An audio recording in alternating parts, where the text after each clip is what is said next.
Hello, everybody. Welcome back. This is Dan, and you're joining me for Alan Wake Remastered. It says so right here. Right here. Can you read English? I don't know. We'll see. Um, this episode, we're going to go through the manuscript readings. And if you would prefer to skip this, that's fine. It'll be the next episode that comes out.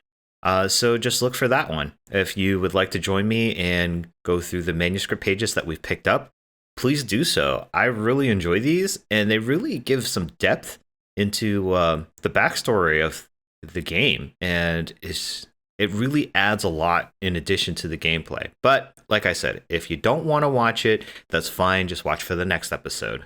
Thanks. All right, so the clicker.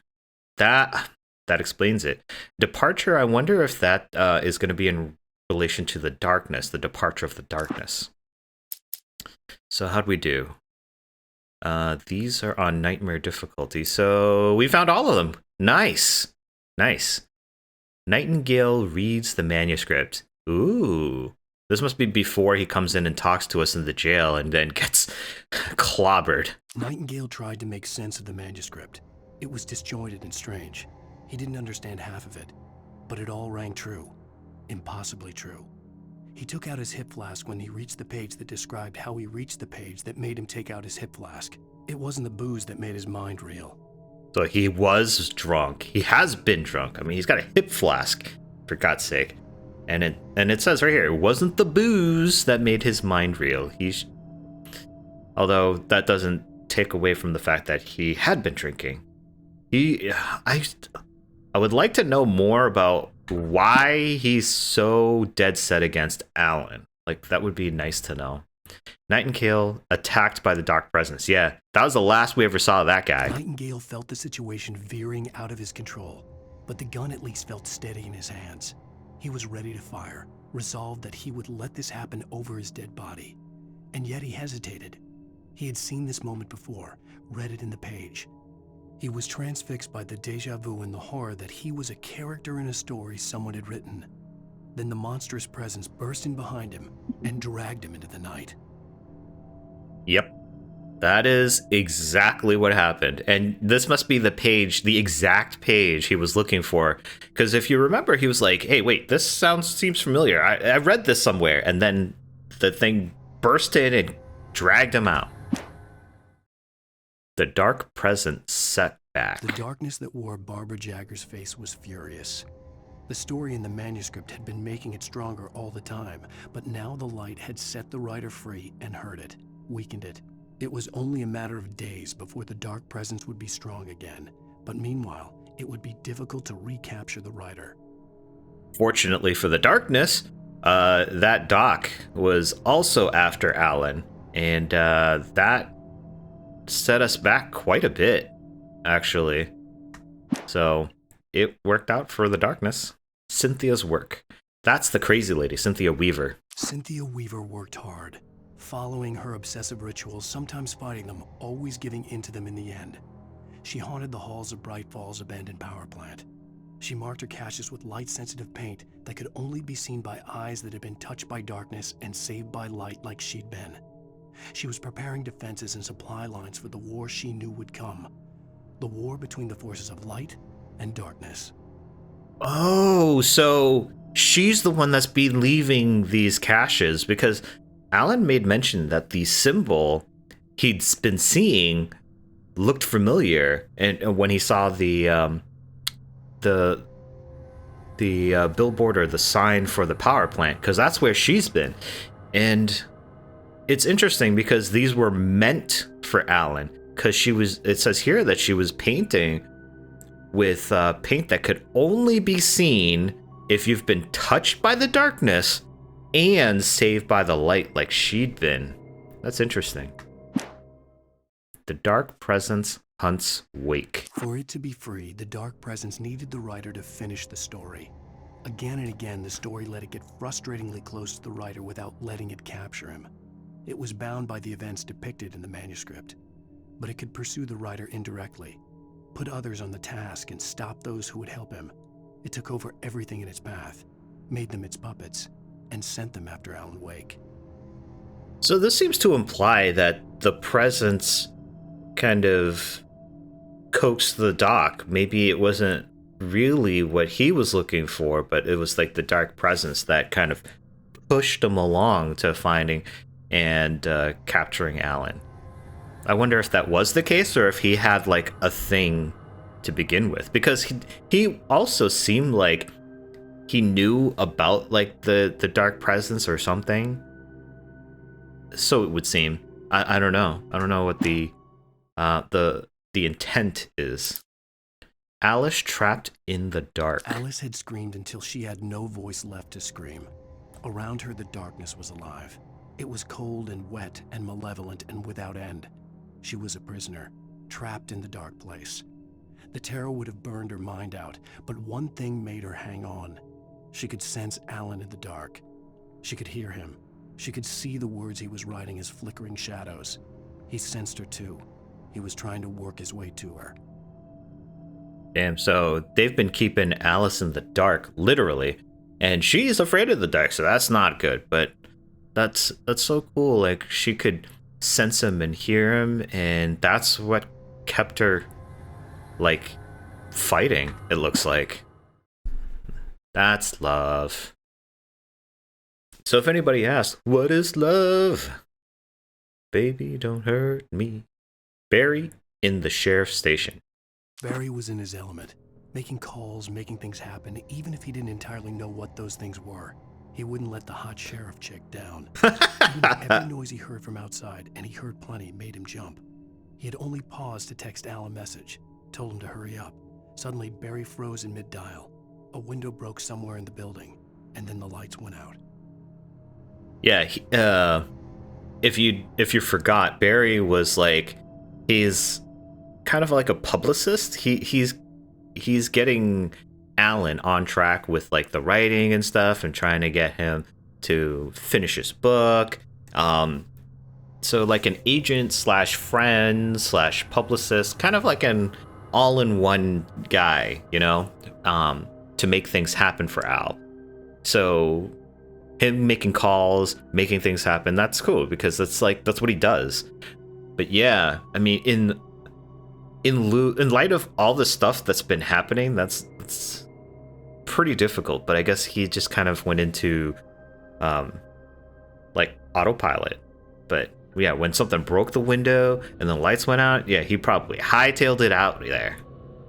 Obviously got to a general store and picked up, yeah, here it is, Barry in the general store, picked up all those lights. Barry got back to his feet inside the Bright Falls general store and dusted himself off. Right next to the cans of baked beans was a locked case filled with flare guns, and yet here was a conveniently placed barrel of crowbars. Barry's smile widened as he realized that this was the classic movie scene where the hero had to gear up and arm himself to the teeth. Barry threw himself into the role. I mean, yeah, I probably do the same. You gotta arm up, especially if you feel like your life is in danger, and yeah, that happens in the movies. But I don't know.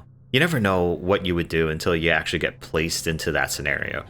But I think I would definitely at least arm up to protect myself if I were in a similar situation, especially when everything's gone to hell in a handbasket. Wake's plan. The story I had written in the cabin had come true. Touched by the dark presence, I had written a horror story, but the end was still missing. The story was incomplete, and the last unfinished page of the manuscript still sat in the typewriter in the cabin study. If I could get back there, if I could read the page, then I could write my own ending to this story and save Alice. Interesting. So I wonder if that's the ending of the game. Like, he makes his way back to the cabin, which apparently is gone, because it was never really there to begin with, I think, because they said it sank over like 5-10 years ago, something like that. So it seems he needs to get the last page of that manuscript so he can finish the story. But my thought is he probably did finish the story, and it's just in the manuscript page, and he just needs to get to the end of the manuscript. It's my thought. But considering there's no Alan Wake 2, I'm pretty sure there's like, you know, a conclusive ending to it. The falling helicopter. Sarah was almost starting to relax. Maybe they could turn this into a win yet. Suddenly, there was a piercing sound, like a table saw gone wild, as 100 birds made out of shadows swarmed into the rotor. The chopper bucked wildly and the board lit up, telling her what she already knew. They were going down. Barry Wheeler screamed next to her. In my mind, he's screaming like a the typical stereotypical movie cliche of like the comic relief character screaming like a girl. That's how I picture it. But yeah, Breaker seems to be like with it. I don't know, maybe weird stuff happens in the town. It just seems like a small sleepy town like that you don't see much action in the sheriff's office. Zane's shoebox. That's where he found the manuscript page and the clicker. Thomas Zane knew he had to remove all that had made this horror possible, including himself. That was the only way to banish the dark presence he had unleashed and now looked at him through the eyes of his dead love. But he also knew that despite his best efforts, it might someday return. So even as he wrote himself and his work out of existence, he added a loophole as insurance, an exception to the rule. Anything of his stored in a shoebox would remain. So Zane tried to get rid of the dark presence by writing everything that had to do with him and all of his works out of existence, which is weird because people still know of him and of his works, but he made an exception, which is that anything stored in the shoebox would remain. But how would he know that what he had put in the shoebox, that manuscript page and the clicker, would actually be of use? Maybe it was just like a little something extra, like what you feel like a TV show, like a serialized TV show would do. They would kind of hint at something and maybe not necessarily have any idea of what to do with it, and just, somebody has an idea down the line and they're like, hey, you remember when we did that episode and we kind of just had this little extra thing? What if we did this with it? That feels like what it is. He just kind of had, hey, there's this dude named Alan Wake and this thing happened and here's a MacGuffin, like, called the clicker. I don't know. Seems like what's going on here. Cynthia on her way to the dam. Yeah, because she and Alan split. Alan went to go help Barry and the sheriff, and Cynthia went on her way to the dam herself. I should really stop calling her the crazy lady, because she's not actually crazy. You're not crazy if it's actually true. So she's just, I guess at that point, because she was right, she'd be quirky, I think might be the correct term. I don't know. What do you think? What's the right term for that? Like, she's not crazy, but she's just like, she's got quirks because of what she knows. I don't know. Making her way through the water pipe alone, Cynthia was angry at the writer. Foolish young man, taking unnecessary risks. And the way he broke the rules. Didn't he understand what was at stake? Since the terrible days in the 70s, she hadn't wavered once, as hard as it had been. She was tired of protecting the town all these long years, and now only wanted to rest. I can understand that. Like, she didn't want to take any unnecessary risks because she wanted everything to actually finish and be done with everything. She didn't want to be protecting the town while everyone thought she was crazy, but she had to do what she had to do, and she did it.